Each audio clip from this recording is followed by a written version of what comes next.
semua. Terima kasih sudah datang ke kajian perdana kita untuk diskusi buku punya Saskia Wierenga ya, Penghancuran Gerakan Perempuan di Indonesia. Kami akan berencana untuk melakukan diskusi ini bab per bab, jadi mungkin ada sekitar kurang lebih 12 pertemuan mungkin ya, sampai pertengahan Maret. Jadi setiap minggunya akan diskusi buku. Kebetulan malam ini adalah malam perdana, jadi kita akan membahas bab pendahuluan. Bab pertama, bab yang sangat penting karena di situ nanti ada landasan teoritis bagaimana pendekatan yang dipakai oleh Saskia dan termasuk kalau di situ teman-teman lihat di artikel Mas Eko nanti ada sumbangan penting dari buku itu. Terus fokusnya nanti pada gerakan apa? Kalau seperti kita tahu nanti beberapa bab terakhir di bukunya Saskia itu akan fokus kepada Grawani ya, Gerakan Wanita Indonesia. Mungkin langsung saja karena kita sudah agak molor sedikit dari waktu yang ditentukan. Untuk Mas Eko, waktu dan tempat. Terima kasih ya guys, Assalamualaikum warahmatullahi wabarakatuh. Malam kawan-kawan semuanya, saya minta maaf terlambat sekali. Tadi pagi saya sempat menulis review kecil gitu atas buku ini. Ini review saya bikin semacam episode tanya jawab gitu biar memudahkan kawan-kawan semuanya untuk memahami bab awal dari buku ini. Karena saya akan mereview hanya dua hal, yaitu bab pendahuluan dan bab 1. Dan itu bab yang paling dini sekali gitu. Buku ini sebenarnya sudah cukup lama dan buku ini merupakan satu buku yang muncul pertama kali pada saat itu tahun ini. Saya tuh beli yang edisi awal tahun 99, itu diterbitkan oleh Garda Budaya dan Kalena Mitra. Ini satu organisasi perempuan yang kala itu sangat progresif sekali pada saat itu. Tahun 99 itu hampir pasca reformasi persis ya, dan berdekatan lah kira-kira buku ini lahir gitu.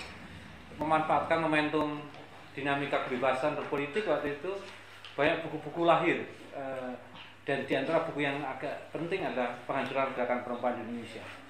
Buku ini tidak sempat disweeping karena gerakan anti komunis masuk tahun 99 akhir dan 2000, tapi buku ini luput dari penyisiran. Saya agak aneh sekali, buku ini luput sekali.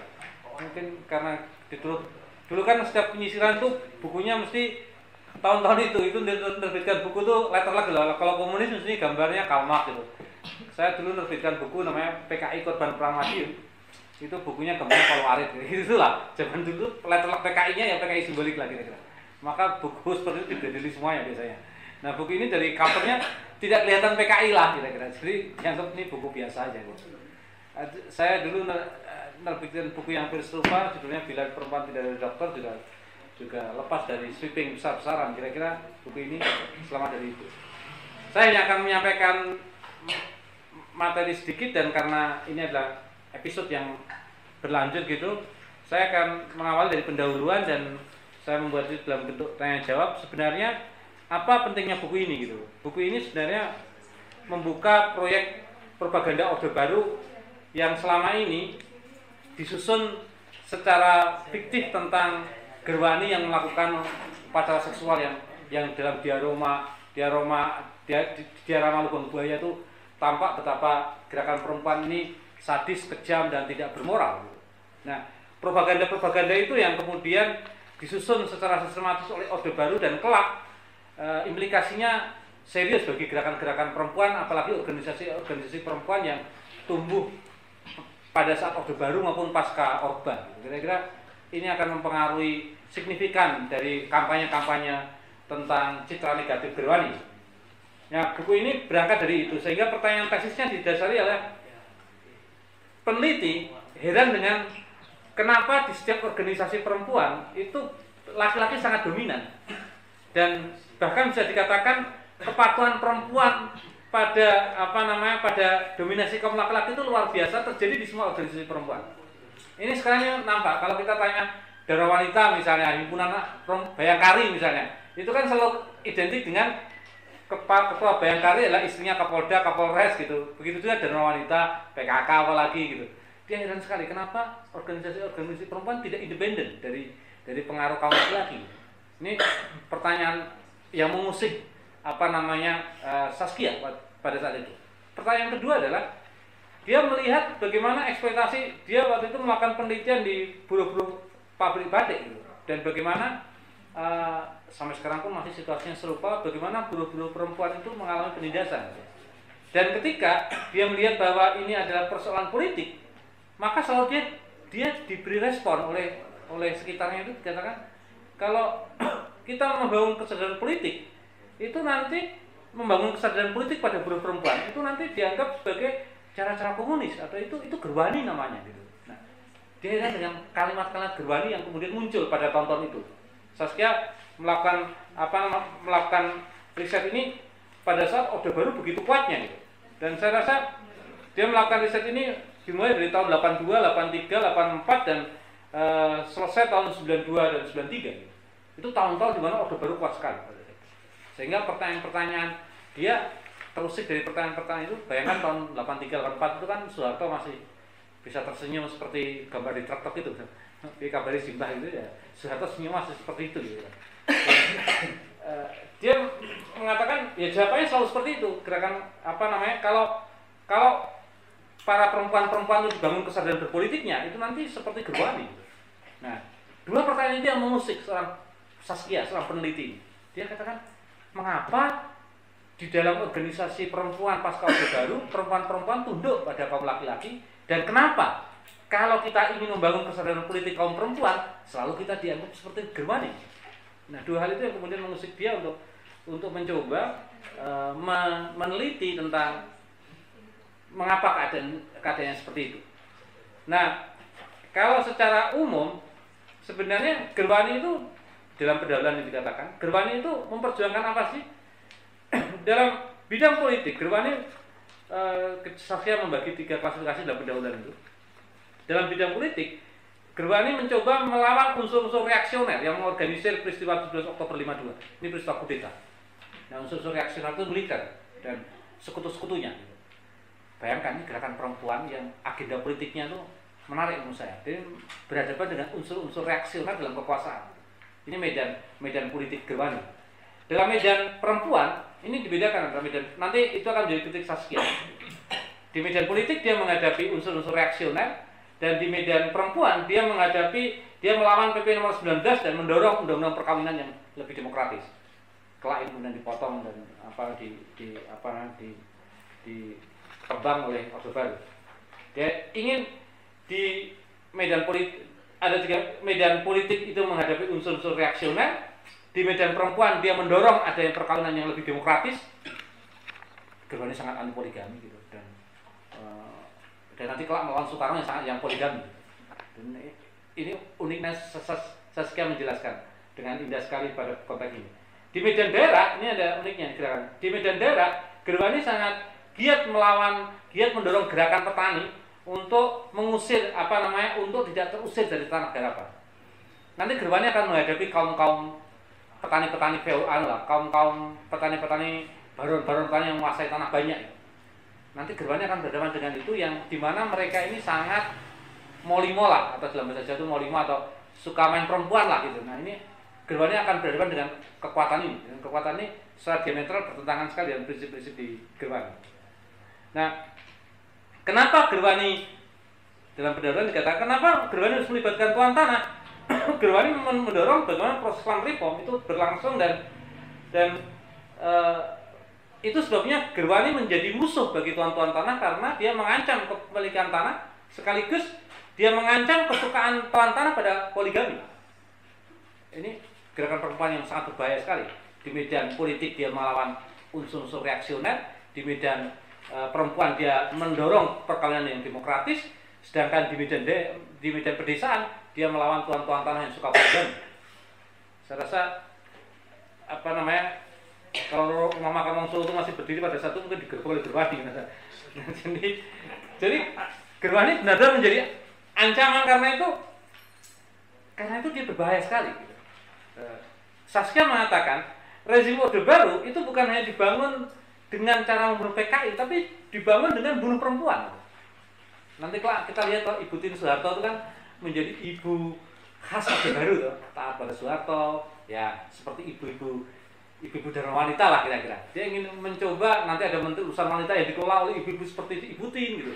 Ya, Soeharto merasa penting untuk melawan perempuan yang bagi Soeharto mungkin berbahaya, gerakan perempuan yang berbahaya. Maka indoktrinisasi yang paling penting adalah bagaimana membuat gerakan perempuan itu Gerwani itu tidak hanya dikaitkan dengan PKI atau dengan komunis, tapi Gerwani itu dikaitkan dengan sistem berpikir Orde Lama.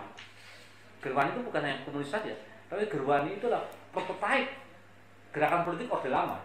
Dan dulu kan sangat ada batas keras sekali antara Orde Lama dengan Orde Baru.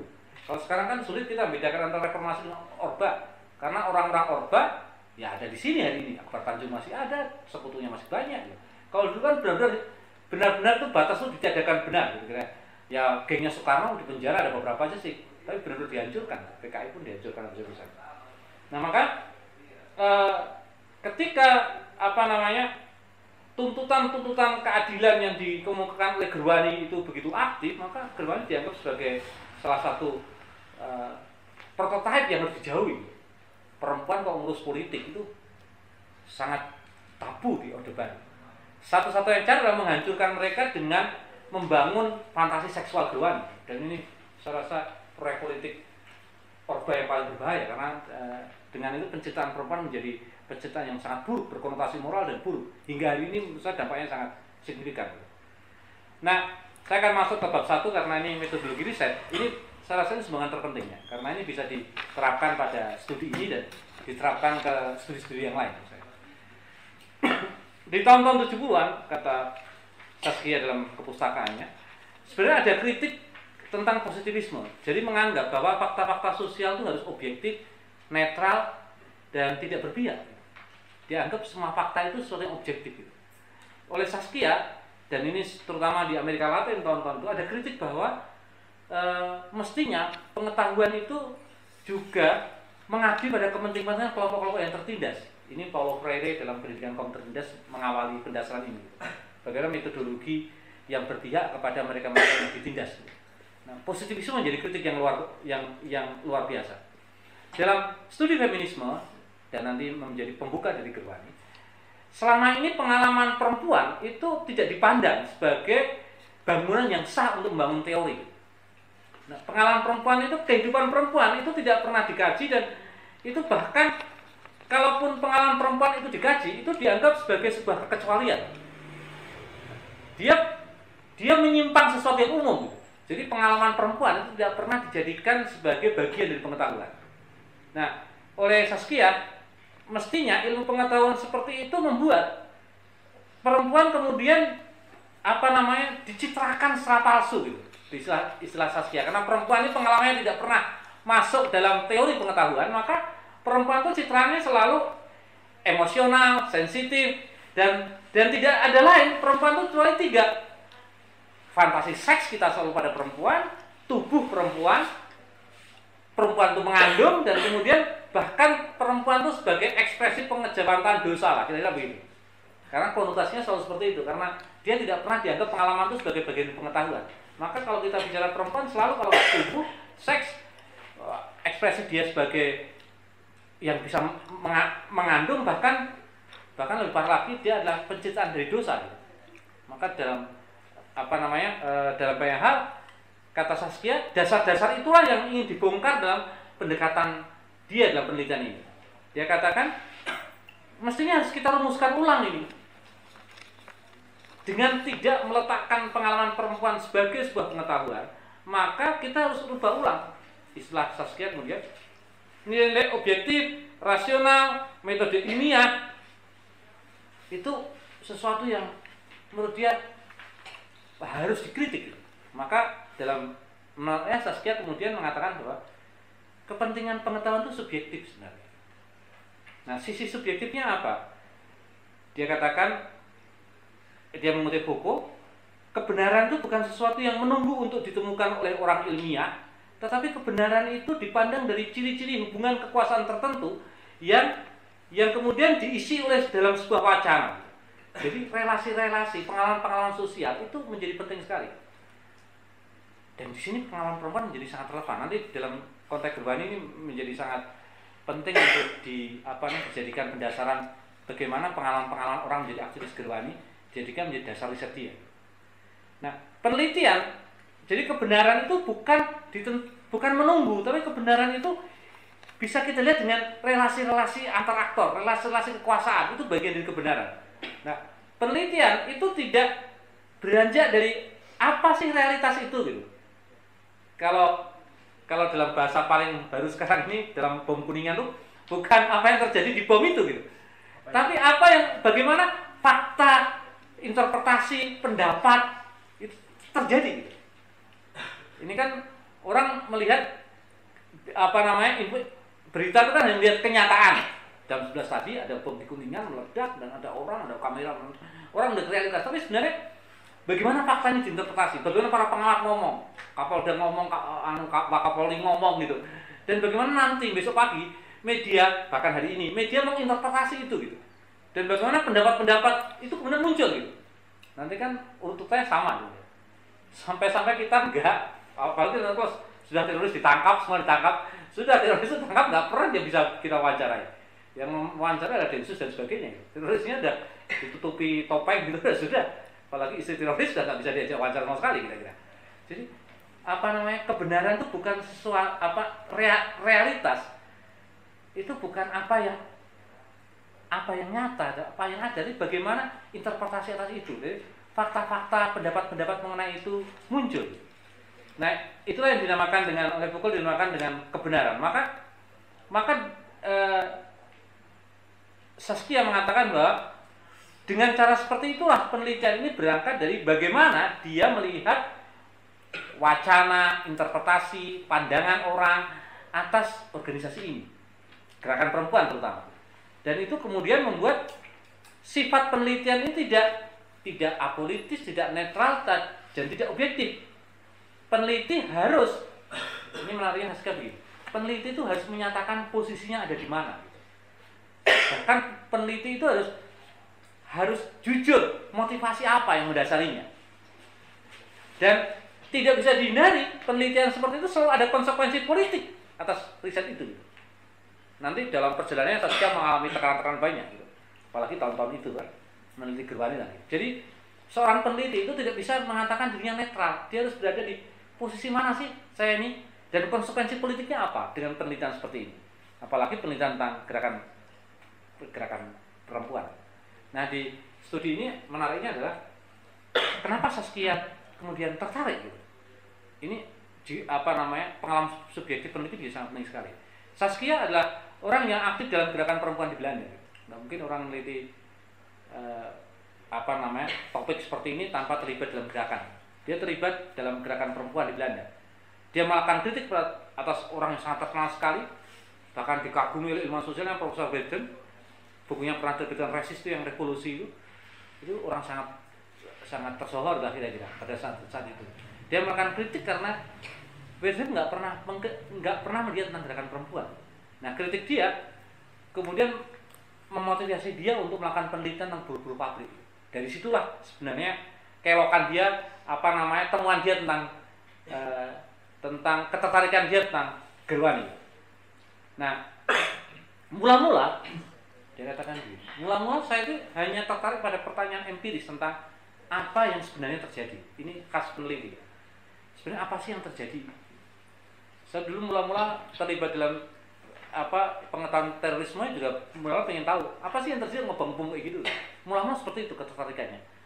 Apa yang terjadi? Lama-kelamaan pertanyaannya adalah apa yang harusnya dibongkar dari keadaan ini? Apa yang harus dibongkar dari Gerbani ini kira-kira? Nah, lompatan-lompatan pertanyaan itulah yang kemudian bagaimana wacana tentang kebenaran mengenai Gerbani itu kemudian dijadikan salah satu bagian inti dari penelitiannya. Sederhananya teman-teman, dalam konteks ini adalah bagaimana peneliti kemudian berada dalam posisi yang memiliki konsekuensi politik, dan sekaligus kebenaran itu bukan sesuatu yang ditemukan tapi dilihat dari relasi-relasinya. Pada konteks studi feminis, meletakkan ini semuanya dengan menitik beratkan bahwa pengalaman perempuan itu menjadi penting sekali dijadikan sebagai sebuah sumber kajian. Nah, maka saya di sini sebutkan bagaimana riset ini berjalan. Maksudnya ini perjalanan panjang sekali. Riset ini dimulai tahun 82.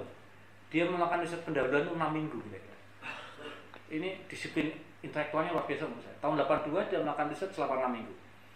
Lalu tahun 1983 dan 84 dia melakukan wisata karya selama 3 bulan ke daerah masing-masing. Jakarta, Jawa Tengah, Minangkabau. 92-93 dia memeriksa semua sumber-sumber dokumen, dan 94 dia mencoba melihat detail-detail terakhir. Bayangkan dari 82 sampai 94 perjalanan panjang sekali. Ini kalau kuliah sudah kena DO kita semua satunya kira-kira. Ini kita menggarap skripsi aja cuma sebulan paling. Jadi pun nyontek-nyontek bisa. Udah paling lama itu kira. Bahkan mungkin bertahun-tahun dia ngadepi riset ini. Ini saya nanti Saskia akan kesini. Bulan ini dia akan kesini. Dia mungkin bisa jelaskan apa etosnya tuh, apa semangat dia tuh baru riset dari 82 sampai 93. Asma aja tesnya nggak selesai, tanya terus gitu kan. Harusnya Asma terus semua tuh panjang sekali dong ini. Geruannya aja hampir puluhan tahun kira-kira. Jadi kalau kamu ditanya kenapa tesnya belum jadi, bisa jawab Bang Saskia aja lama sekali. Dari pribadi. Jadi saya punya pendasaran lamanya itu dari Saskia sekarang. Bang Saskia aja lama sekali, banyak sekali jadikan riset ini. Jadi dia melakukan riset ini dengan mencoba melakukan 3 penelitian daerah, riset organisasinya. Saya nggak tahu kenapa dia meneliti warta NU, dia meneliti Aisyah dan Mata Katolik sebagai eksponen penting aliran keagamaan. Artinya wakil Muhammadiyah dan Katolik itu dia anggap sebagai penting karena ini mewakili mayoritas perempuan di gerakan agama. Lalu Perwali itu dipilih karena itu organisasi perempuan pertama setelah kemerdekaan. Owani itu dipilih karena itu organisasi perempuan yang hidup sejak tahun 28. Dan organisasi Orba dia sebut Dharma Wanita, Dharma Pertiwi, PKK, Bayangkari. Ya, agak sedikit komplit ya bikin denah tentang organisasi perempuan di Indonesia. Nah, nanti di bab 1 nanti dijelaskan di pertemuan berikutnya. Fokusnya adalah kemudian melihat sejarah gerakan perempuan sebelum kemerdekaan.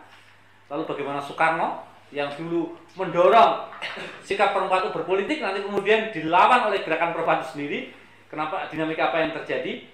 Dan bagaimana tarik-menarik gerwanya dengan organisasi perempuan yang lain. Nah, terakhir yang ingin saya katakan, dia menggunakan metode interview. Karena apa? Sumber tertulisnya minim, tonton itu. Sumber tertulis dia, dokumen-dokumennya yang ada sangat minim sekali. Kepustakaan-kepustakaan yang ada paling harian-harian yang pada saat 65 sudah dihancurkan semuanya. Dia sampai dia sampai ke Amerika, ke Belanda untuk meneliti majalah dan koran Gerwani, tapi itu pun dia nggak peroleh. Salah satu koran Gerwani yang dia sangat nggak peroleh, dia sampai diberi kejiriman dalam buku ini dikatakan itu tidak dapat banyak apa-apa, hanya arsip-arsip yang sudah rusak semuanya. Maka interview kemudian dijadikan metode yang paling dominan dalam buku ini. Interview itu apa? Interview itu yang kemudian informasi itu dilakukan dan dicocokkan berkali-kali. Nah, cuman dalam interview itu bagaimana ingatan itu disiasati, karena yang diinterview dia itulah orang-orang yang sudah dipenjara, dianiaya, hampir 20 tahun lah peristiwanya. Sudah lewat 20 tahun. Bagaimana menginterview itu? Artinya bagaimana ingatan-ingatan itu harus disiasati. Sehingga dia bisa membedakan antara mana yang khayalan, mana yang benar. Kira-kira begitu. Ingatan bukan hanya khayalan yang benar, tapi bagaimana juga pernyataan-pernyataan itu bisa ditafsirkan. Dalam interview di mana peristiwanya sudah lama, menurut saya itu sangat penting sekali. Bagaimana ingatan-ingatan itu disiasati, dia bisa membedakan antara kebenaran dengan fantasi, dan dia juga bisa menginterpretasi, menafsirkan bagaimana interview itu dijadikan sebagai sumber rujukan. Nah, tentu di bab awal dia akhiri dengan bagaimana ketika dia melakukan interview di sebuah tempat gitu, lalu ketemu dengan salah seorang pendeta, dan pendeta itu kemudian langsung nelpon tentara. Lalu tentara itu datang dengan satu pasukan itu peloton dan datangi Saskia dalam penutup persatu. Ditanya, kenapa kamu tanya Gerwani? Ya, Saskia mengatakan saya ingin tahu aja. Dan tentara itu mengatakan, soal PKI apapun tanya aku tahu semuanya. Semua yang saya tahu, apa aja tahulah, dengan nada emosional. Saskia menutup bab itu dengan uraian menarik gitu. Di Indonesia dalam suasana politik seperti itu, disitulah penelitian dia dilangsungkan gitu, dengan ancaman-ancaman tentara jenis seperti itu. Nah menurut saya ini metode ini belum bab topik tapi bab tentang bagaimana penelitian itu dilangsungkan. Karena saya ini menjadi bekal kita bukan hanya untuk memahami buku ini tapi juga bekal kita untuk kalau kita melakukan penelitian-penelitian yang berangkat dari situasi politik yang runyam atau berbahaya. Gitu aja deh, terima kasih. Assalamualaikum warahmatullahi wabarakatuh. Terima kasih Mas Eko. Seperti yang diuraikan tadi ya. Ini adalah bab pertama, pendahuluan dan bab pertama di mana Saskia merekonstruksi pendekatan dan metodenya dalam penelitian.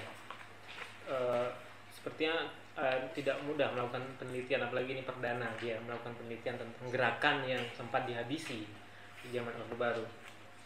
Belum lagi banyak dokumen arsip yang tidak banyak ditemukan. Akhirnya dia mengandalkan interview dan memakan waktu yang luar biasa lama.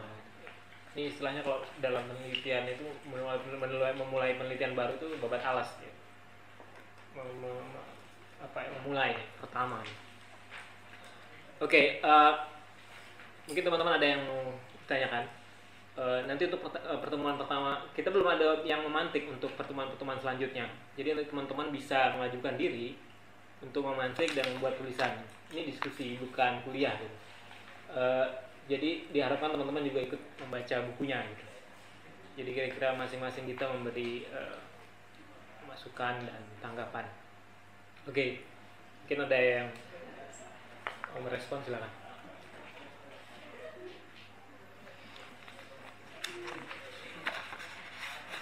Emang tesisnya belum selesai mas?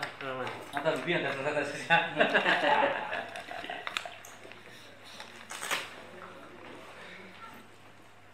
Silakan kalau ada yang mau ditanyakan.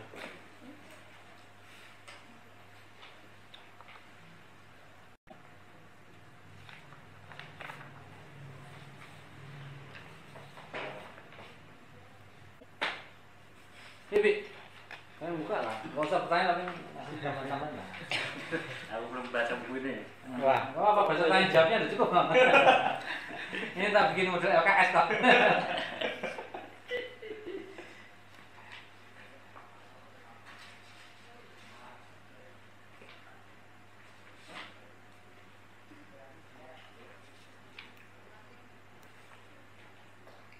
Silakan non.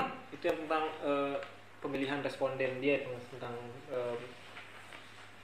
tokoh-tokoh Gerwani yang mungkin dia pilih, itu apakah ada informasi yang membantu? Misalnya tokoh A, B, C misalnya.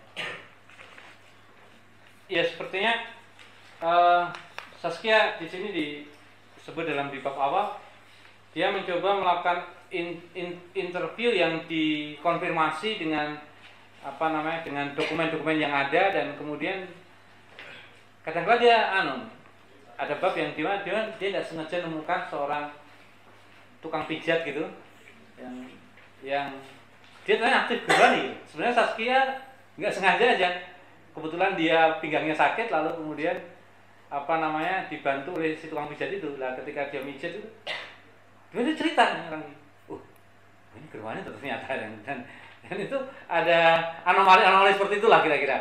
Jadi dan ternyata tokoh penting ini. Ceritalah si tukang pijat ini, dibiarkan aja.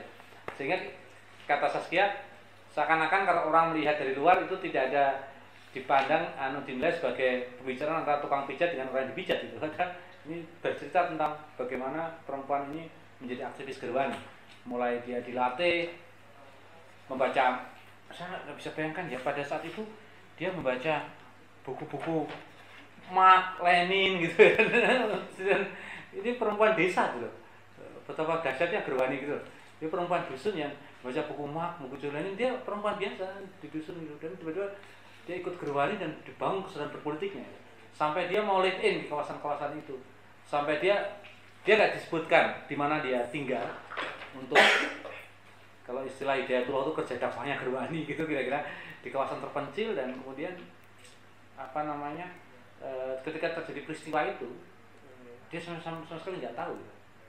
dan dia sempat sebenarnya dia sempat nggak kena, sempat lari dan seperti kisah-kisah yang lain. Kemudian dia akhirnya menyetorkan diri karena keluarganya diancam lah gitu. Tapi uniknya ada Saskia menemukan banyak orang-orang seperti itu gitu, tanpa ya dia hanya tahu sekilas informasi, kemudian informasi itu dijajaki dan cara-cara resmi kadang-kadang menurut Saskia beresiko gitu. Ya kayak dia ketemu berita lalu tanya beberapa hal gitu, ketika hanya nyebut tentang orang 65 gitu. Tahun-tahun itu kan sensitif. Orang 65, si pendeta itu langsung nelpon tentara, kodim Koran setempat. Pak Koran nih, ada nih. Betapa sulitnya dia mencari narasumber gitu. Ketika dia bahkan mencari info gitu, itu sulit sekali. Nah, dia berbekal dari asisten dikirim ke wilayah, setelah dapat beberapa nama, kemudian dicari kira-kira kemungkinan dia mau bercerita. Dalam bab ini diceritakan tidak mudah gitu orang untuk mengenalkan nama, bahkan menceritakan pengalamannya. Pengalaman itu paling bisa didapat tuh setelah cerita itu dibuat itu sudah 3-4 kali pertemuan. Kalau Saskia dikatakan interview yang paling sulit adalah membangun kepercayaan. Apalagi untuk peristiwa yang 20 tahun pernah dilalui dan 20 tahun yang menyakitkan sebagian kalangan. Nah, saya rasa metode ini menjadi sangat penting untuk melihat peristiwa politik. Asman punya pengalaman di terorisme juga malah nggak gampang dong minta cari dapat kepercayaan, dia ngasih tahu banyak gitu. Pak Asyir baru cerita sama kita setelah 3 tahun 4 tahun kita ketemu dia. Ini bisa tiap pekan ketemu tiap bulan baru dia cerita gitu. Baru dia ngomong lah kira-kira mimpinya, imajinasinya, fantasinya tentang jihad gitu. Baru ngomong gitu. Sekali 2 kali susah sekali ngomong. Bagaimana membangun trust. Nah, Saskia kayaknya gigih dalam soal seperti itu.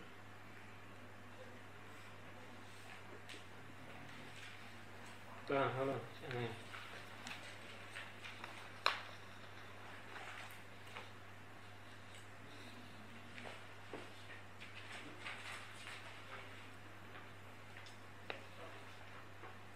Man, kamu punya pengalaman belum selesai kasih semua dulu.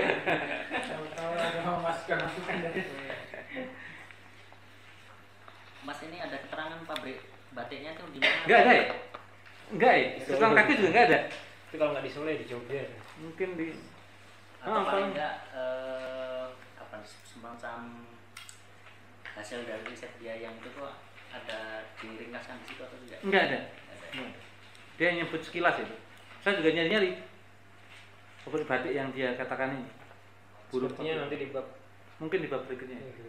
Akan baca terus pendahuluan. di 3 atau 4 bab terakhir itu dia khusus untuk membahas Nirwana. Nah, mungkin di bab berikutnya. Saya nggak beritahu, di bab awal belum muncul.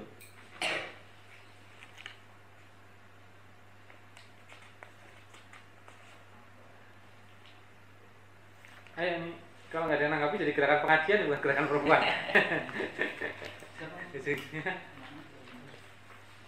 Itu PP nomor 19 itu tentang apa itu Mas sebenarnya? Perkawinan apa ya maksudnya ngomongnya? Itu PP nomor 19 tahun, berarti zaman Soekarno ya? Nah, zaman Soekarno yang dikritik tentang perkawinan itu, yang perbudakan poligami kayaknya. Kritiknya kayak gitu semua aja. mungkin Mas, yang biasanya agak sulit kan mendapatkan sumber primer kalau di dalam misalnya ketika pasca 65 itu kan buku-buku tentang gerakan kiri itu dihabiskan. Mungkin gimana sih cara si Saskia ini gitu mendapatkan informasi sumbernya bukan primer sih sebenarnya, apa namanya tuh, kayak dokumen gitu, karena rasanya ribet ya kalau gitu. Apa dia langsung ketemu apa korban dulu kah, atau apa dia telah membangun analisa ilmiah dia kan itu rangkaian ilmiah dia, wah ini baru cek dokumen data fakta ya. Ya dia katakan kalau bahan-bahan dokumen itu dia di perpustakaan Leiden ya, di KIT-LP ya. Nah itu lengkap katanya, dan di Cornell gitu, karena Cornell menyimpan arsip harian rakyat gitu. Nah jadi dia harus meneliti, dia harus mencari dokumen-dokumen ke luar negeri karena di dalam sudah dia dimusnahkan toh. Jadi dia harus ke Cornell. Kalau asal melihat jejak kalau udah dimusnahkan harus ke Suriah kayaknya. Ketemu Baghdadi langsung mungkin. Jadi dokumen-dokumennya sudah nggak ada, gitu, dibakari semua loh. Maka dia ke Kornel dan ke KITLV gitu untuk mendapatkan koran-koran harian rakyat gitu. Kita ini kan nggak ada dokumen. Perpustakaan di JIC yang baru dibuka itu, wah kalau mau tahu nggak ada tuh dokumen-dokumen penting semua sekali. Mungkin surat wasiat sultannya juga lenyap juga tuh kayaknya. Nggak ada dokumen-dokumen ini parah sekali karena negeri ini membakari semuanya gitu. Jadi semua yang dianggap berbau komunis, bahkan kumpulan-kumpulan pidato Soekarno, penerbitan PNI itu malah sudah dihancurkan semuanya. Orde Baru mau gila sekali nih rezimnya, dia bakar semuanya gitu, kertas-kertas semuanya. Kita aja ganti Orde Reformasi nggak sempat bakar buku LKS kayaknya. Harusnya buku-buku pelajaran Orde Baru kita bakari semuanya. Karena ada manfaatnya menurutku juga. Itu aja nggak bisa kita bakari. Orde Baru hebat sekali, dia bakar semuanya. Sampai dokumen satu pun dia nggak temukan. Sampai dia ke KITLV dan ke Kornel gitu mendapatkan arsip-arsip koran-koran itu. Nah, Mas untuk dokumen ini share aja ya. Jadi kemarin itu Abdul Wahid itu sejarawan UGM yang ngomong tentang kamus pasca 65 itu, dia dapat datanya itu dari ANRI, Lembaga Arsip Nasional. Jadi KOTI misalnya surat edaran KOTI waktu itu ya, Komando Tinggi Tentara saat itu, yang memerintahkan proses screening, proses eksekusi dosen-dosen yang diduga terlibat itu masih ada itu suratnya. Bahkan dia menunjukkan ke saya itu surat terbitannya apa ya, dan kemudian dia bisa menunjukkan hasilnya itu. Makanya ada keluar angka UGM ada sekitar 115 dosen yang dikeluarkan yang harus melalui proses screening yang akhirnya nggak kembali lagi ke kampus. Nah selain itu ada itu beberapa data yang masih bisa diakses sekarang. Nah ada data lagi yang banyak sekali jumlahnya itu tentang BTI di Jakarta ya, yang masih bisa diakses sampai sekarang. Jadi ternyata memang saya nggak tahu, tapi itu memang nggak dibakar untuk dokumen-dokumennya BTI. Jadi kalau ada kawan-kawan yang mau riset tentang BTI itu ada sumber yang melimpah di Jakarta, nggak usah jauh-jauh ke Leiden bagus ya, untuk meneliti itu. Meskipun barangkali akan ada sedikit hambatan dalam tanda kutip, mungkin alasan-alasan apa atau dibatasi macam-macam, tapi semakin kesini kayaknya makin dibuka itu. Itu kenapa si Abdul Wahid itu bisa dapat itu. Saya diberitahu itu KOTI namanya, Kops Komando Teritorial Tertinggi waktu itu untuk memerintahkan screening pasca 65 itu terbit hanya 2 minggu pasca 1 Oktober Mas. Jadi dia terbit sekitar 16 Oktober 65 yang itu langsung memerintahkan untuk proses screening di kampus-kampus. Mahasiswa UGM ada 3.000 yang kena screening. Untuk kamu dulu belum kuliah situ kalau kuliah kamu masuk cantuman screening. Kalau udah digulak saya ikut pram di sana. Bung. Iya, tahlilan ya Mas. Waduh. Ini gerakan mandi ya, tahlilan nih. Wah, bar di bom terus kok tahlilan ya? Benar-benar responnya tuh hebat sekali orang Islam tuh. Kalau ngomong tahlilan. Otomatis responnya. Mas Eko, ya.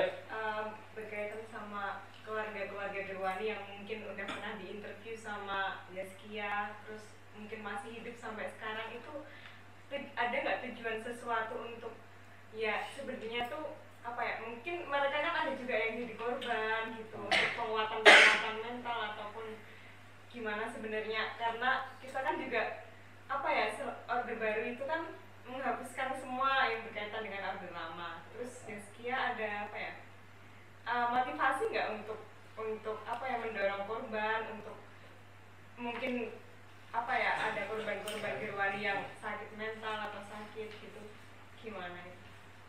Ada yang sakit gitu? Mungkin ya, aku nggak beritahu ya apa yang dilakukan Zaskia. Tapi kalau melihat keterlibatan Zaskia dalam IPT segala ya, dia kayaknya mendorong proses ini lebih jauh ya, rehabilitasi. Dan aku kemarin sama Asman kebetulan ke Unsud zaman ya, Ini ada pembantu dekan 3 yang hebat sekali di sana. Dia memfasilitasi tapal-napal untuk arisan di kantinnya Unsud. Dan sudah berjalan lama ya, tiap bulan ya. Tiap bulan, dan beberapa aktivis Gerwan itu banyak di situ. Waktu saya memberikan payung bagi kegiatan di situ. Jadi itu Purwokerto, Purbalingga namanya, Jawa Tengah. Dan itu PD3.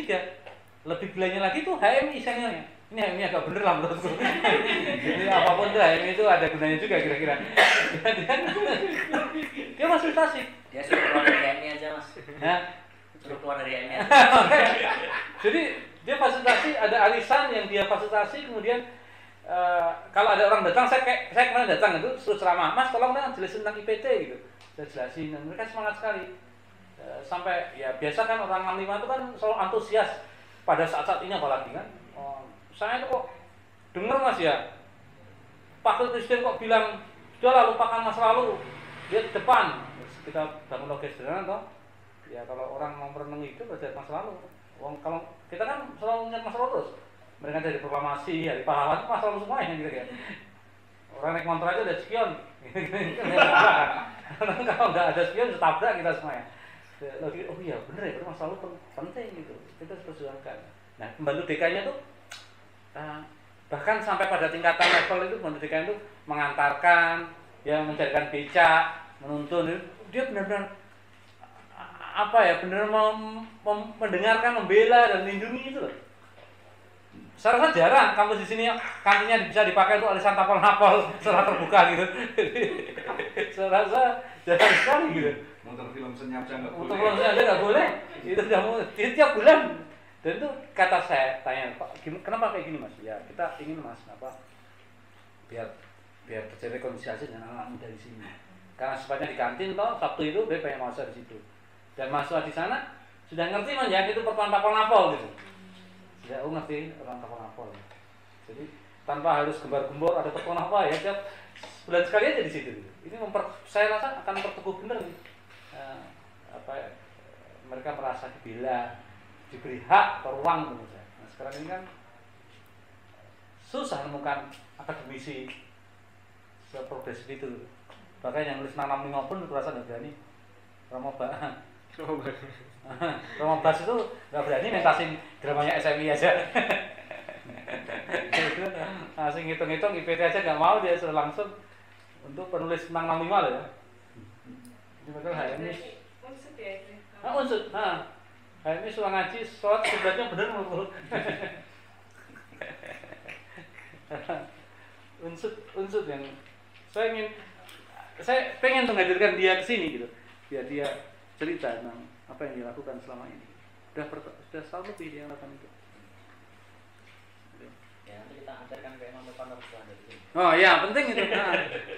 Jadikan dia karena penting PD3 yang nggak usah disebut HMI-nya. Kalau itu nggak usah diminta mas.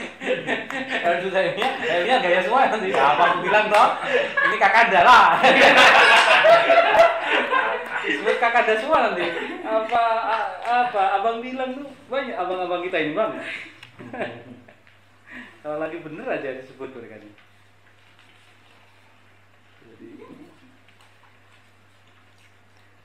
Ayo teman-teman silakan. Mas, boleh nanya? Iya. Nah, menurut Rizky sendiri dalam bab pertama itu, apakah ada kecacatan-kecacatan yang akhirnya membuat kita harus ragu pada buku tersebut? Kalau saya lihat di bab pertama, sekarang ini metodologi penelitian, saya melihat inspirasi tentang ketangguhan dia melakukan perjalanan penelitian ini. Saya jarang menemukan satu buku yang dia menjelaskan bagaimana perjalanan dia melakukan penelitian day to day. Ini saya rasa inspirasi yang menarik bagi kita untuk mengembangkan tradisi penelitian yang militan seperti ini. Dan saya rasa itu kelebihan buku ini, karena dia menjelaskan metodologi nggak rumit-rumit banget. Dia jelasin tentang teori itu sederhana aja. Ya dimulai dari kritik di atas rasionalitas, objektivitas, netralitas itu enggak. Mari kita melihat pengalaman menjadi perempuan. Misalnya perempuan kita selama ini nggak berpikir tuh. Setiap kita lagi berpikir tentang istri juga tuh, oh iya, pasti punya pengalaman yang menjadikan pengetahuan gitu. Ini masa dan masa anak itu kan selama ini nggak jadi bagian pengetahuan. Dia kritik itu pengalaman itu penting menjadi pengetahuan, bagian pengetahuan. Nah, selama ini tidak. Gitu. Soalnya kita nggak ngitung itu semuanya. Maka bagi Saskia berlandas itulah dia katakan terang-terangan gitu. Seorang peneliti itu harus posisinya jelas gitu. Nah ini yang oleh kampus kita kan selama ini jarang toh ya, ilmu itu netral, objektif, ya enggak lah. Wong berita kuningan aja nggak objektif, belum sudah disebut ISIS. Nah, Mbak Jadi juga baru tahu kira-kira. Karena dia dibantu oleh Mabes Polri sekarang. Sebelum dia ngaku sudah diakui oleh Mabes Polri. Jadi jangan bahlul. Aparat keamanan kita membantu informasi lah. Di negara-negara lain kan tunggu dulu, kalau ada riset baru pastikan dulu. Kalau dikom langsung diinformasikan. Terus saya kelebihan, saya tidak melihat apa ya, karena nggak ada pembandingnya kan, karena ini buku satu-satunya tentang gerakan perempuan menurut saya, yang diterjemahkan dalam bahasa Indonesia yang tentang Gerwani. Selama ini belum ada studi serupa ya tentang ini gitu, tentang gerakan perempuan di Indonesia. Bahkan tulisannya ada tulisan siapa ini aktivis perempuan, bukan yang bukunya seks gender, dia tentang PKK. Oh, Julia Surya. Julia Surya Kusuma. Julia pun nggak dia pernah tentang PKK. Tulisan Saskia sendiri punya suami ya sebelum penelitian itu. wah, saya nggak tahu. Saya sendiri kalau itu. Dia dua. Andrea aja. Andrea punya pacar loh sekarang. Jarang kayak saya dia. Dia bikin begini. Si Saskia itu apa mungkin saat-saat dalam penelitian itu ada suaminya juga membantu untuk menguatkan mental misalnya kayak gitu. Atau akhirnya Nggak tahu, nggak disebut sini peran suami. Ini peran Soekarno dan Soeharto yang kurang ajar kayaknya. Tapi kalau baca buku ataupun baca yang coba ingin dilakukan oleh Saskia dalam buku ini yang ditulisnya tentang ada 3 hal yang coba dia lihat. Pertama masalah gerakan perempuan dalam konteks kerja politik, habis itu dalam konteks menentang apa itu Undang-Undang Nomor 19 tadi itu tentang poligami segala macam. Tapi yang ketiganya itu sebenarnya mereka juga menghindari konfrontasi dengan Soekarno gitu mas. Itu bagaimana dia meletakkan seperti itu gitu? Nah aku belum jelas ya, karena mungkin ini perbincangan di bab berikutnya. Saya menurut belum ada kesimpulan banyak di bab 1 gitu mengenai ini, tapi di pendahuluan memang dilukiskan kalau kelak akan ada dilema, ada sebab yang dijelaskan tentang bagaimana Gerwani menghadapi Soekarno.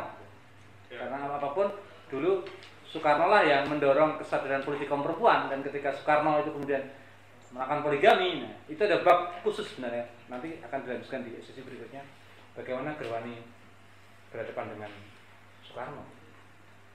Tapi saya rasa kita perlu simpan jawaban atas pertanyaan ini untuk lihat bab berikutnya. Itu bab kedua terakhir, khusus Gerwani dan Soekarno. Terus Gerwani Soekarno. Nanti ada bab.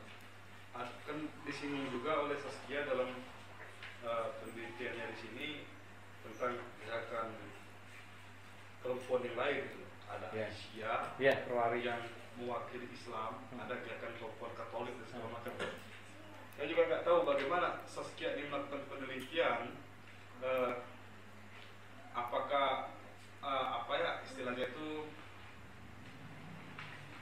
nah kalau Saskia mencoba membandingkan bahwasanya gerakan yang mewakili Islam seperti Aisyah dan segala macam atas dibandingkan dengan Gerwani dan segala macamnya, ya terutama terkait masalah ya kalau di Islam memang diatur masalah poligami dan segala macam, sementara Gerwani itu sangat anti, terutama ketika bagaimana mereka sangat menolak Undang-Undang Nomor 19 dan segala macam itu. Nah itu Saskia cara dia membetulnya itu bagaimana itu mas? Karena agak repot juga karena ya Islam sendiri jauh sebelum Saskia lahir pun juga sudah ada gitu.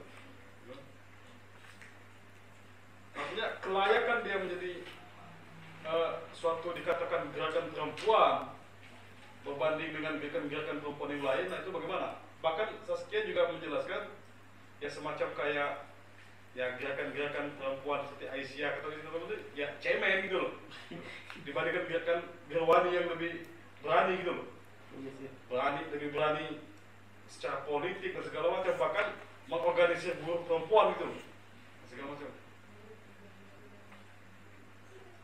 Kalau salah di sana juga dituliskan sama Saskia bagaimana dia juga meneliti dia juga membandingkan tentang gerakan perempuan yang lain di Indonesia itu. Ya memang kembali ke bab awal itu Saskia tuh dalam konteks mengupas gerakan perempuan di bab pendahuluan itu pada tahap awal dia mencoba meneliti tentang sejarah feminisme di Indonesia. Jadi, bukan hanya di awal dari Gerwani, bagaimana sejarah feminisme di Indonesia itu mengenal saat-saat yang radikal dan berani saat-saat itu. Jadi, prakarsa Aisyah juga ada di situ, prakarsa perempuan kantor juga ada di situ. Nah, dan ada periode pasang surut lah kira-kira. Nah, tahap kedua itu memaparkan sejarah terlarang. Ini sejarah tentang pas Orde Baru terutama Kusma Gerwani. Bagaimana sejarah terlarang terbentuk, bagaimana stigma-stigma itu kemudian dibangun tentang Gerwani, setelah tentang Gerwani itu muncul. Dan bagian ketiga dia katakan bahwa kejadian-kejadian itu menjadi dasar analisis gender dia untuk melihat apa namanya respon gerakan-gerakan perempuan lain gitu terhadap Gerwani. Jadi ada pasang surut nih pada masa-masa Gerwani muncul, hubungan dengan Aisyah Lanta Kapol itu rapi dan baik saja gitu. Nah, pasca 6566 situasinya menjadi berubah gitu ya. Semua gerakan-gerakan perempuan dituntut untuk membenci Gerwani gitu. Bahkan Saskia sempat di dalam bab ini dia ketemu dengan Menteri Urusan Wanita pada Orde Baru gitu. Ya, mula-mula dia diterima ngobrol biasa gitu. Tapi ketika dia tanya tentang Gerwani, ini menteri ini betul berdiri marah-marah gitu. Ini menginspirasi bagi Saskia. Tiba-tiba orang yang mula-mula dia diterima dengan baik, dikasih minum teh, ada snack roti gitu. Tapi ketika dia tanya Gerwani, dia berdiri dan marah-marah sama Saskia bisa-bisa. Kamu tuh mau apa? Engkau mau sini nih. Tapi ketika perempuan itu ngantar Saskia ke pintu, digambarkan indah sekali buku ini. Digambarkan menteri saat ini katakan ini. Apapun kalau tanya tentang komunis, jangan saat ini. Kamu harus pahami keadaan di sini. Jadi ketika hal sensitif ini diangkat, wah, orang bisa ini seperti teroris lah kalau diangkat tuh bisa langsung spontan tuh. Situasi politiknya tidak memungkinkan orang untuk bisa mendapatkan kebenaran yang keterbukaan lah istilahnya gitu. Dan saya rasa Aisyah dan gerakan-gerakan perempuan lain sampai sekarang waris-mewaris membenci itu gitu. Dia tidak, bahkan tidak ada banyak buku tentang mengenai itu. Saya rasa tidak ada riset banyak tentang darah wanita kecuali buku-buku kesehatan reproduksi. Ngupas tentang itu. Nah, lebih jauh tentang relasi itu akan dilihat di bab-bab berikutnya. Menurutku. Karena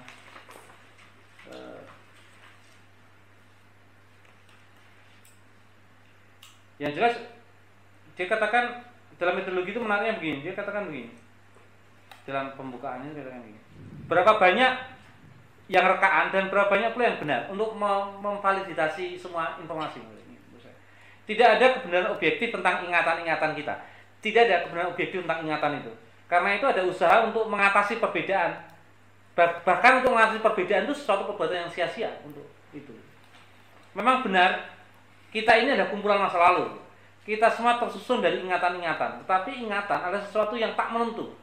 Nah, yang mengalami pengalaman, yang menyaring, yang kasar atau yang lembut menurut cita rasa saat, zaman, kelompok yang kebetulan atau cara kita menganggap kejadian itu. Jadi Saskia bagaimana memverifikasi ingatan? Menurut saya pentingnya buku ini adalah metodologinya. Bagaimana kita mendapatkan informasi tentang 20 tahun yang lampau dengan dalam proses itu dia mengalami tekanan dan represi. Ini kan buku ini jadi kita baca itu kan sudah selesai semua prosesnya. Tapi perjalanan buku ini yang heroik menurut saya. Karena untuk mendapatkan informasi ini saja dia jatuh bangun. Secara metodologi dia berhadapan dengan situasi orang-orang yang ingatannya sudah terlalu lama dan bagaimana dia memverifikasinya. Nah, saya rasa sesi ini adalah sesi bagaimana metodologi ini dikembangkan. Nah, untuk pertanyaan lagi mungkin akan ada siapan di babak berikutnya. Mas,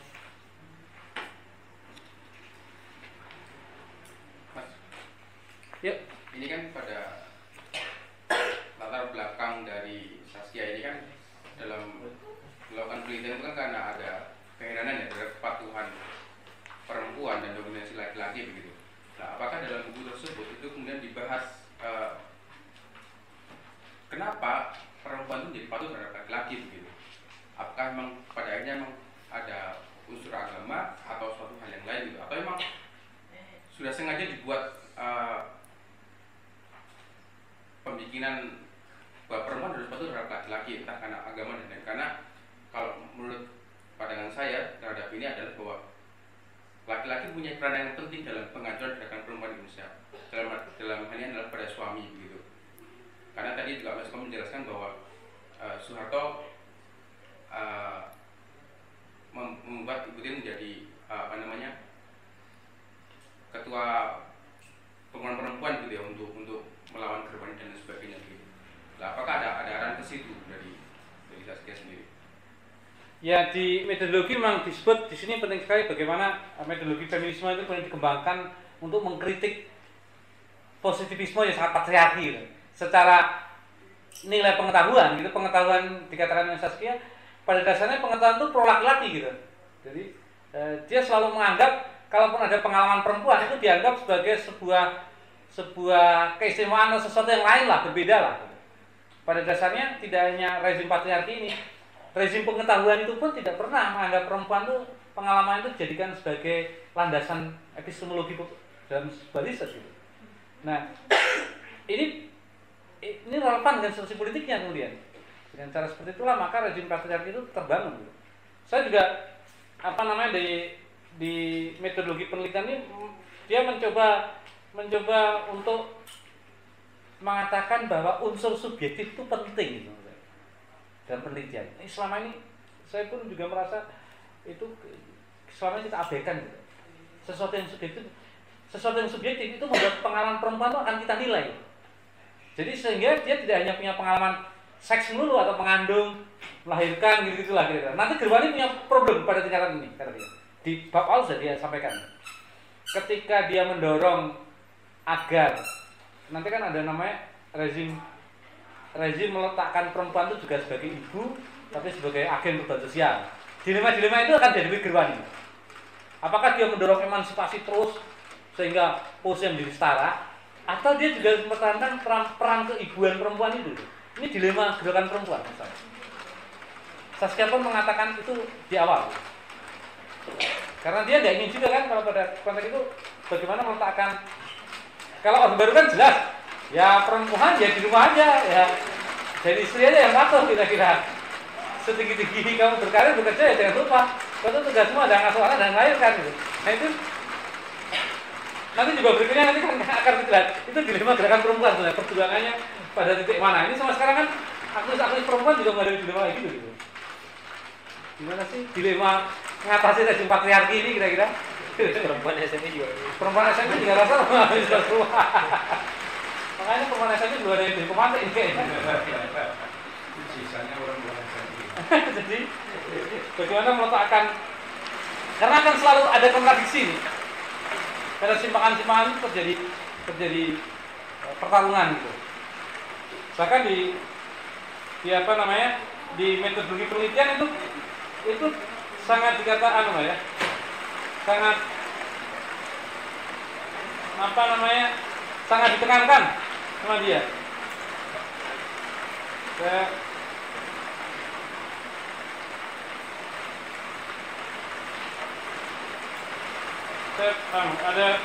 Ada satu fokus yang menarik sama dia nih, ditulis.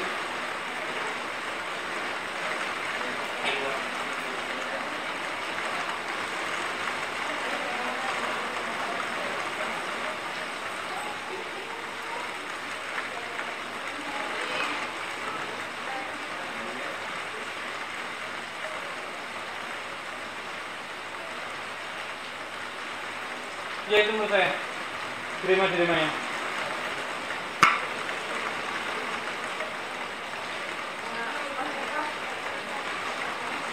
Tadi menanggapi kelasnya ya saya. Iya.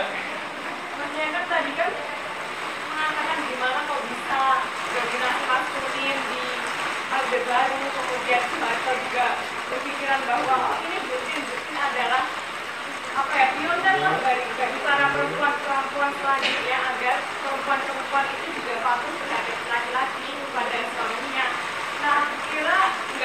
hanya di saat Orde Baru, tapi juga di zaman-zaman yang dahulu, saat masa-masa apa ya, manusia purba. Di sini jadinya saya pernah baca, ya nggak baca sih, tahu The Second Sex ini dari Simone de Beauvoir. Dia filsafat eksistensialis feminis dari Prancis, mengatakan bahwa ini adalah konstruksi sosial, jadi socially constructed. Sudah secara sosial hubungan laki-laki dan perempuan itu memang tidak sejajar. Jadi memang karena the survival of the fittest. Jadi yang fittest ini yang paling kuat itu adalah yang bertahan. Dan bertahannya hidup itu dimulai dari adanya seks. Jadi laki-laki itu lebih kuat, kemudian perempuan itu ternyata lebih rendah ya, ternyata perempuan lemah. Jadi karena adanya seperti itu, maka ada pembagian kerja yang dimana perempuan harus kerja di peran-peran domestik, di domestikasi area domestik seperti rumah, seperti harus ngomong anak gitu. Jadinya enggak, Orde Baru memang dia membangun kekuasaan Soeharto dengan dominasi maskulinnya, dan itu nggak cuma zaman-zaman itu, bahkan dari zaman dulu sampai sekarang dominasi maskulin, bahkan kapitalisme itu yang memegang adalah laki-laki. Jadi itulah kenapa tadi Soeharto pun berpikiran bahwa oh ini berarti adalah pioner untuk para perempuan dan dia harus mengikuti seperti itu, harus apa ya, nurut kepada suaminya. Kira sih seperti itu ya.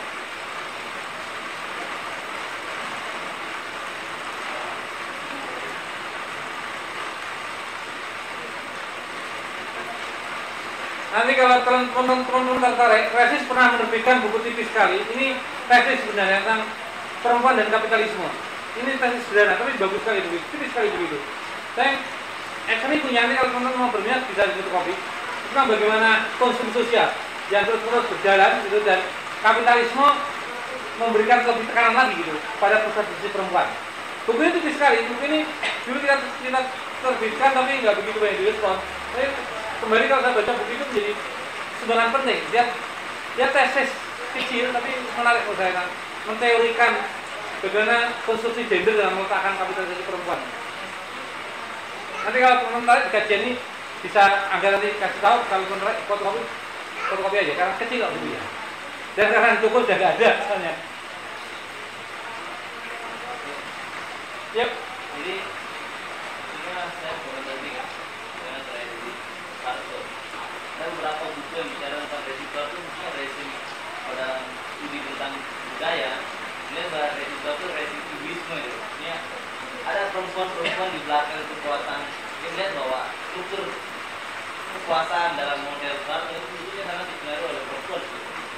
Ada satu lihat tingkat hierarki di dalam bahwa ibu itu punya pengaruh besar, walaupun kemudian pengaruhnya adalah lingkungan domestik kekuasaan gitu. Artinya domestik kekuasaan model kekuasaan itu Jawa itu selalu kemudian area politik itu kan area yang kemudian berada di luar jauh dari lingkungan keluarga Soeharto itu. Nah, di situ kemudian melihat bahwa kemudian politik Indonesia itu tidak jauh dari area sebetulnya pengaruh ibu di belakang Soeharto. Nah, ada beberapa buku yang melihat dalam pendekatan itu bahwa rezim Soeharto rezim yang melihat peran identitas perempuan di belakang suami itu dalam struktur kebudayaan Jawa terutama, yang kemudian melihat bahwa struktur politik di dalam kekuasaan Soeharto sangat dipengaruhi perempuan. Maka saya melihatnya ada melihat beberapa buku itu melihat ada pendekatan budaya, simbol-simbol budaya, melihat perilaku politik rezim dari rezim Orde Baru itu. Karena ini pendekatan yang berbeda melihat dari Soeharto. Ya, pembanding aja dengan Iya. itu kalau lihat peran perempuan di dalam politik kekuasaan.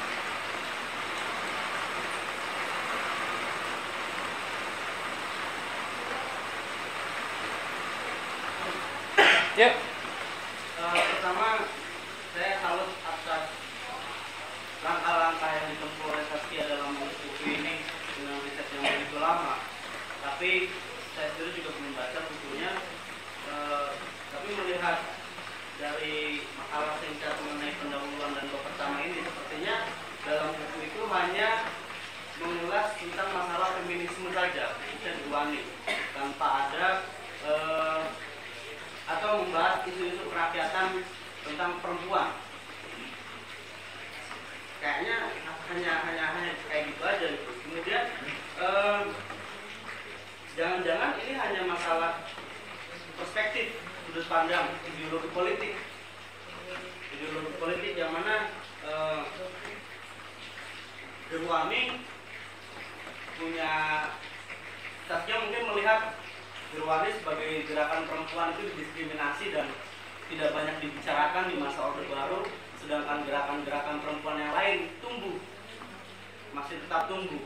Bahkan ada gerakan-gerakan yang lain juga tumbuh di masa Orde Baru dan wanita dan lain sebagainya. Dengan melihat si Saskia ini melihat bagaimana peran laki-laki itu dominan dalam organisasi perempuan. Permasalahannya kan itu tadi, jangan-jangan ini hanya masalah sudut pandang atau ideologi politik saja, di mana gerakan perempuan yang lain itu mempunyai pandangan bahwa ya beginilah gerakan perempuan, sedangkan Durwani mungkin punya sudut pandang lain bahwa gerakan perempuan itu harus perempuan dari perempuan dan laki-laki minim campur tangan, tidaknya seperti itu. Tapi kan kemudian permasalahannya gerakan perempuan yang ada di masa Orde Baru ini yang harusnya dijawab oleh penelitiannya Saskia ini merupakan represi ataukah memang kesadaran dari gerakan perempuan itu sendiri. Atau kalau melihat Durwani sendiri, buku-buku yang dibaca Durwani yang tadi sudah disebutkan oleh Mas Eko itu juga tidak lepas dari buku-buku karangan tulisan-tulisan kaum laki-laki, Lenin, Marxis dan lain sebagainya. Nah itu kemudian bagaimana melihat hal yang seperti itu, Mas?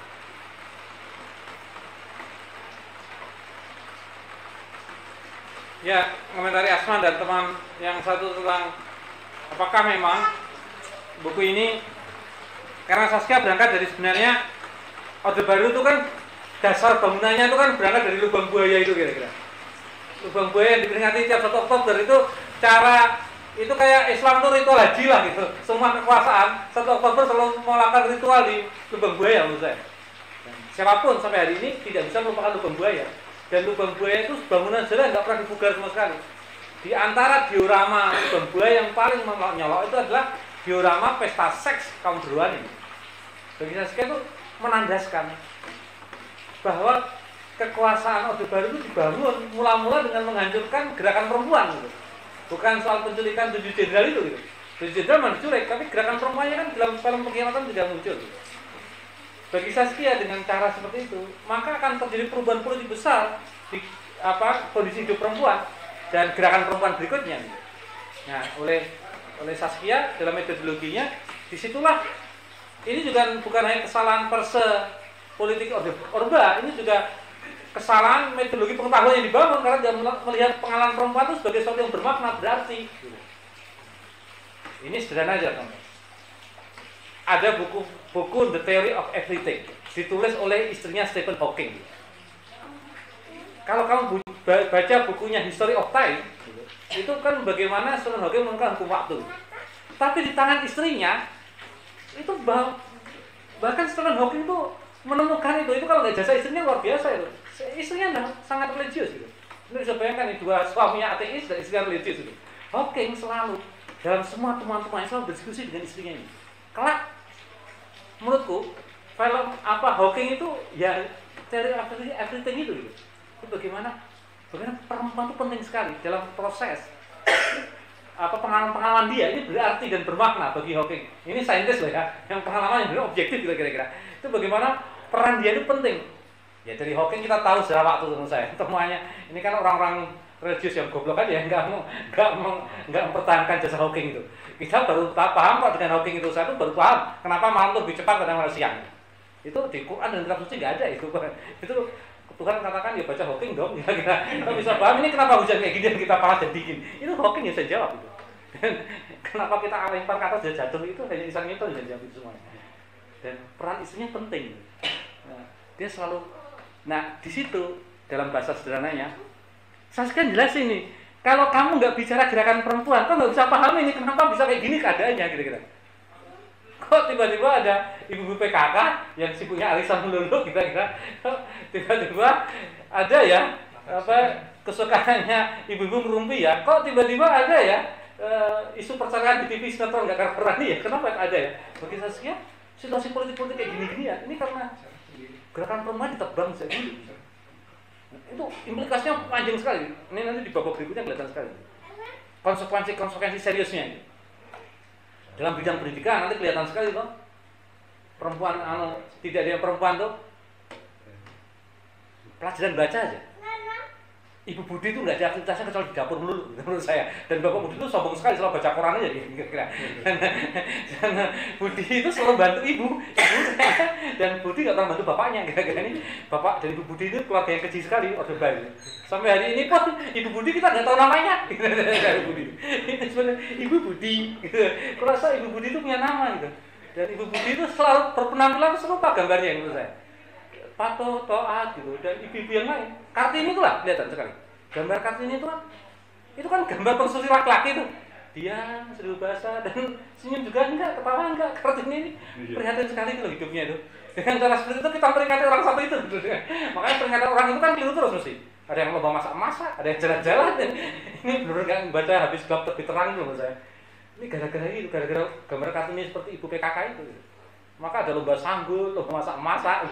Ini bagi Saskia ini kekeliruan kita memahami Kartini kira-kira. Dewi Sartika juga kayak gitu. Cutnya aja udah paling klaim lulu kira-kira. Cara kita mengkonstruksi itu menjadi penting sekali. Nah itu membuat nanti saya baru sadar kalau dari baca buku Saskia. Ini kenapa sih SMK diberi perempuan? Kenapa sekarang isu poligami? Kenapa sekarang itu menjadi muncul gitu? Karena orang-orang yang punya kesadaran politik kejinya itu dihabisi benar dan buku-buku malah itu sudah nggak ada gitu. Buku loh bayangkan. Saya nggak bisa bayangkan kalau ada Gerwan itu masih ada masalah Nova dan gadis itu menurutku yang isinya cuma gitu aja. Apalagi masalah Posmo isinya. Ya Allah ini isinya perempuan jadi dukun itu kan masuk akal sekali menurutku. Kayak kartu trust gitu. Dan mall-mall itu ada setiap pameran mobil selalu ada perempuan-perempuannya itu kan kalau ada Gerwani kurasa mobil-mobil itu akan ada tukang bengkel doang aja kira-kira. Gara-gara Gerwani nggak ada itu perempuan-perempuan dipajang di sebelah mobil seperti itu. Karena Gerwani sangat kencang sekali, perempuan nggak kayak gitu dong, jangan kayak gitu dong. Ini pameran mobil ada perempuan, laptop ada perempuan, obat kuat selalu perempuan menurut saya. Nggak masuk akal yang minum laki-laki kok fotonya perempuan menurut saya. Ini kan kurang ajarnya sekali toh. Ini obat-obat kuat nih kira-kira. Jamu-jamu mesti perempuan. Jamu jago, jamu apapun lah. Setiap laki-laki selalu ada perempuan di situ gitu. Bener fantasi seks gitu. Apalagi film-film nanti. Susah ngesot, bulan cahaya Eropa, langit apa lagi. Bahkan perempuan yang berjilbab pun gitu diperlakukan secara seksual gitu. Itu padahal udah berjilbab loh, nanti diperankan dengan seksual lagi. Ya tak poligami, dikhianati cintanya, nerima. Surga yang tak dirindukan ini perempuan lagi gitu ya. Bahkan sudah berjilbab itu walaupun kita nggak menghargai gitu mas ya, nggak menghargai perasaannya itu kan kejinya dan perempuan-perempuan mengamini gitu kira-kira. Ini kan konstruksi ini gitu lah. Karena organisasi perempuan yang berjilbab ini tidak baca Gerwani menurutku. Kalau baca Gerwani lain lagi nih rekannya. Karena baca pengajuan gerakan perempuan itu fardu ain dibaca perempuan gitu. Ini setelah baca kita pikir perempuan kira-kira. Saya bayangkan resiko kulturalnya panjang itu menurutku. Saya setelah baca Gerwani itu baru sadar, berarti efek destruktifnya itu panjang sekali. Dan lagu-lagu cinta itu kan kelihatan tuh sekarang. Entah itu patah hati, entah lagu-lagu cintanya kan parodinya beda. Di Gerwani dijelasin lagu-lagu Gerwani. Dan bagaimana Orde Baru itu bangun lagu-lagu. Mulai patah hati, selingkuh, diskriminasi, sampai lagu-lagu hari kini lah ya, yang mengatakan perempuan selalu korban dulu gitu, yang pasrah gitu. Patin itu kan pasrah sekali gitu. Jadi kira itu berkali-kali tetap mencintai menurut lagu itu sampai ke tangga lagu tertinggi menurut saya. Itu kan absurd sekali gitu. Kan kok bisa ya lagu dikhianati kok setia gitu ya. Pengabdiannya tuh total dan mengerikan gitu loh. Ini bukan karena feminisme gagal bukan itu, karena sudah metodologi subjektivisme pengetahuannya udah kayak gitu. Sampai paten dibuja-buja gitu. Tanggal lagunya Anda tahu itu sekarang kurang ajar lagi tuh.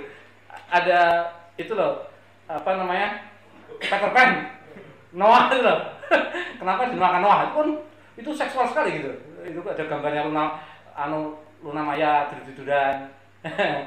Ayo kesini dong, Noah. Ini kan rusak sekali menurutku. Bahkan kelompok musik pun diletakkan perempuan gitu. Noah gitu isinya. Gambarnya Luna Maya, gambarnya itu gitu. Di tempat tidur dan ayo dong sindrom. Noah. Jadilah Noah. Kan cara guyon kita itu patriarki gitu loh. Saya nggak habis pikir nih gara-gara Gerwani nggak hidup tuh banyak sekali dosa yang kita tanggung gitu. Saya hidup jadi bunuh lagi. Benar kata Saskia mah, buku Saskia ini penting kita bicarakan karena ini aktual untuk hari-hari ini menurutku. Kalau dihancurkan gerakan perempuannya.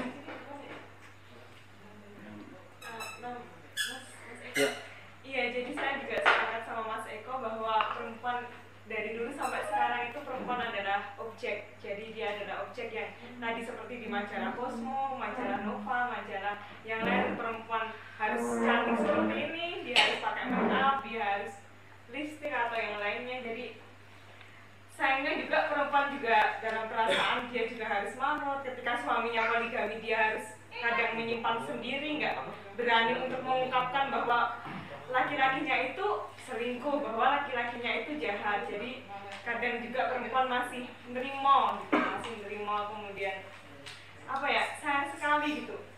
Mereka mikirnya bahwa nanti kalau cerita ini bakal jadi apa namanya itu, cerita-cerita masyarakat, gosip, makanya perempuan harus menyimpan keadaan itu sendiri. Jadi ya dari setiap saat sampai sekarang perempuan ya sebagai objek tanpa berwani dan tanpa pemikiran dari Yaskia nggak bisa terbukakan bahwa apa ya, pemikiran kemudian kita kajian mengenai feminisme itu penting ya.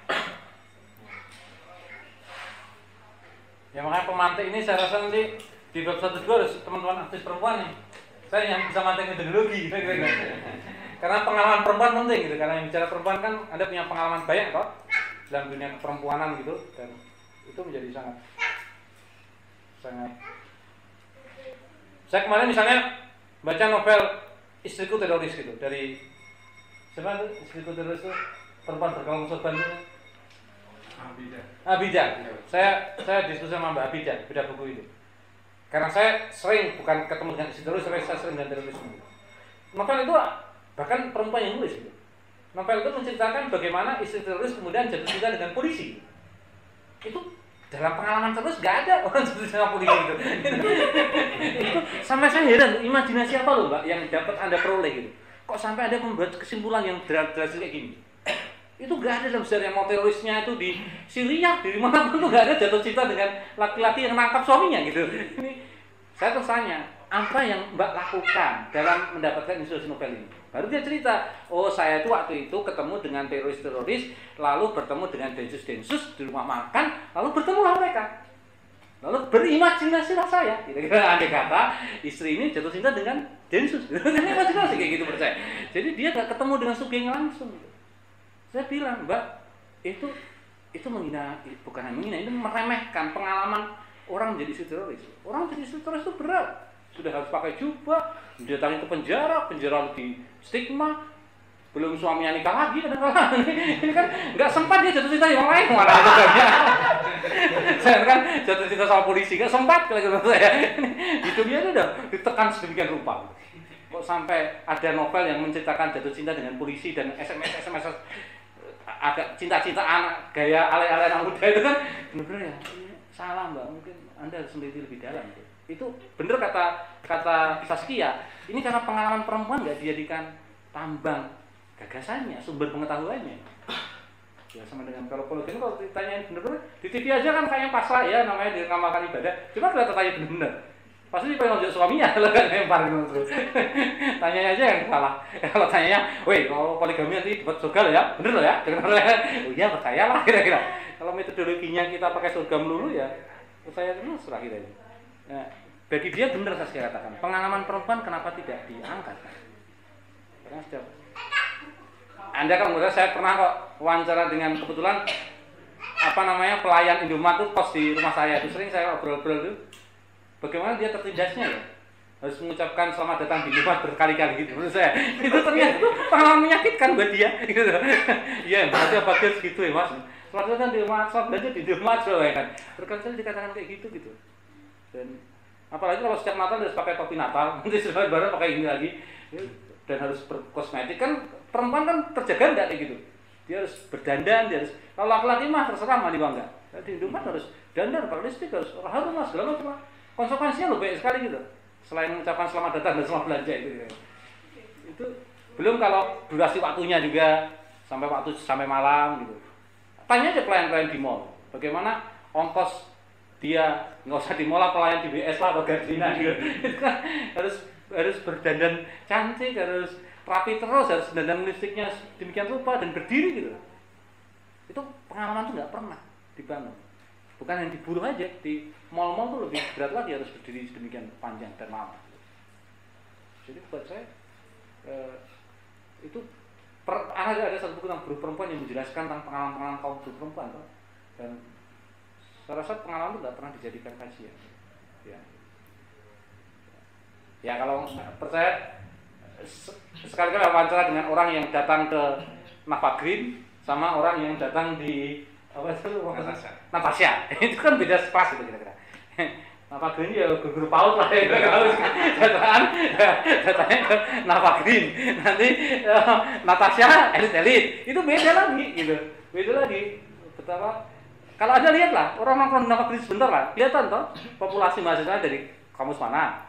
Benar-benar ke Navagrim selalu ada bonus, korting, diskon gitu. Oh, Natasha lain lagi gitu. Kecantikan tuh jadi pasti loh menurutku.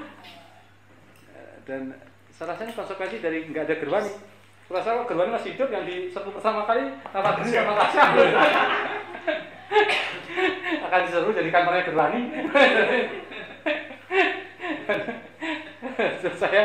Saya kadang berimajinasi, wah andai kayak Gerwani masih bisa bertahan gitu ya. Mungkin papa minta saham bisa kayak mama kan gitu. Mama nyekek papa. Ini papa kurang ajar sekali gitu. Gitu dah. Oke ya. Ya, teman-teman kita udah mau jam 10. Ini ada kelanjutannya. Kita minggu depan di waktu yang sama itu kita masuki tema sebenarnya masih tahapan teoritis, judulnya gender dan gerakan perempuan. Kita belum masuk tahap bab inti ya. Baru setelah pertemuan ketiga itu mulai masuk ke fase-fase sejarah gerakan perempuan di awal-awal gerakan nasional. Baru setelah itu fase sejarah selanjutnya. Sampai nanti puncaknya di pertemuan terakhir itu kita akan membahas Gerwani dan dua kudeta. Jadi pas di penghujung 65 itu, di pertengahan 65 sekitarnya. Yang isi Saskia. Oh iya, Saskia 21 atau 28 ya? 21 itu pengen kalau nggak Kamis minggu depan ya, atau Kamis minggu depan lagi ya? Ya mungkin sekitar 2 minggu lagi. 2 minggu lagi Saskia akan datang. Mudah-mudahan Saskia bisa datang. Isi langsung. Nah, dia akan isi langsung kalau nggak Kamis depan. Jadi nanti kira-kira curhat-curhatannya ditampung dulu, nanti bisa tanyakan kalau ada hal yang agak personal. Ya, agak personal itu tanya ke Saskia. Atau tanya ke Pak I, temannya Saskia. Karena ideologisnya. Karena ideologisnya. Pak I bab 2 kayaknya. Sebenarnya ini dalam bagian dari diskusi rutin SMI ya. Dari kemarin kita punya diskusi tematik. Yang diskusi seri pertama itu kita mengangkat pembangunan sosial. kemudian jadi jurnal pembangunan apa? Bahaya pembangunan neoliberal. Oh iya, bahaya malapetaka pembangunan sosial neoliberal. Itu ada itu sekitar berapa kali? Sekitar 8 kali pertemuan, 10 kali pertemuan kita bahas itu, dan sudah jadi jurnal dan sudah berada di beberapa toko buku juga. Teman-teman kalau mau beli juga bisa di sini. Terus yang seri kedua kita gerakan buruh. Kita punya sekitar 12 pertemuan ketika itu. Pas minggu kemarin pertemuan terakhir. Ini dalam proses editing, jadi hasil kemarin diskusi sedang proses penulisan dan editing. Mudah-mudahan pas May Day itu kita bisa launching edisi kedua, edisi gerakan buruh. Nah, ini masuki tahap diskusi tematik ketiga itu baru dimulai sekitar Maret. Jadi ada vakum 2 bulan. Jadi di tengah vakum itu kita berinisiasi akhirnya mengadakan diskusi ini, diskusi bukunya Saskia, penghancuran gerakan perempuan ini. Nah, rencana nanti diskusi tematik ketiga itu mengangkat persoalan agraria. Kebetulan sebenarnya mayoritas dari tulisannya memang tulisan terjemahan ya, tulisan teks-teks kunci dalam studi di bidangnya gitu. Misalnya studi perburuhan kemarin, 2 buku utama yang kita angkat itu adalah bukunya Fedi Hadis yang menjelaskan tentang hubungan buruh dengan negara, dan bukunya Douglas Cameron, sebelumnya belum jadi buku, baru disertasi, yang menjelaskan relasi kelas, menempatkan buruh dan relasinya dengan kelompok pemilik modal itu dalam struktur relasi kelasnya. Itu 2 buku. Terus ada beberapa artikel, termasuk artikelnya Romo Beni tentang gerakan gerbek pabrik kalau nggak salah, dan politik jalanan buruh itu pasca reformasi. Jadi kalau teman-teman ingin meneliti buruh misalnya, itu cukup berbekal jurnal SMI, itu sudah bisa mengetahui peta gerakan buruh di Indonesia sejak zaman Orde Baru hingga sekarang. Begitupun nanti kita usahakan untuk agraria, kita akan menerbitkan teks-teks kunci dalam soal-soal agraria di Indonesia.